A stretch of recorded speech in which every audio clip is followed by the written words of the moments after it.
আসসালামু আলাইকুম।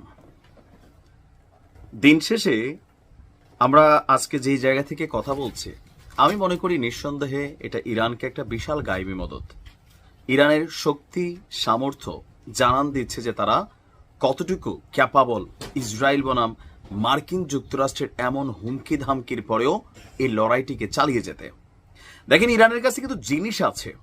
মাঝে মাঝে হয় না, আমি আমার কিছু কিছু বিষয়ে আমি অতিপ্রাকৃত একটা সিস্টেমে বিশ্বাস করি যে গাজার নিচে যে টানেল আছে, আপনি দেখেন প্রায় 2 বছর যুদ্ধ করে এই টানেলটার আগামাথা ইসরায়েল নিজে অনেকগুলো স্থল অভিযান চালাইছে, মানে গলি গলি ঘর বাড়ি চিপা চাপা, হ্যাঁ, সব ট্রাই করছে, কিন্তু খুঁজে পাচ্ছে না আসল জায়গাটা।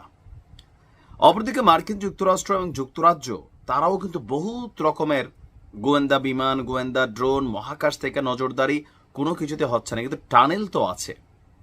এই যে আছে জিনিসটা চোখে পড়তেছে না। যখন আপনি রিলিজিয়াস পয়েন্ট অফ ভিউতে চিন্তা করবেন, সেটা হচ্ছে যে আপনাকে একটা গায়েবী মদত দেওয়া হচ্ছে।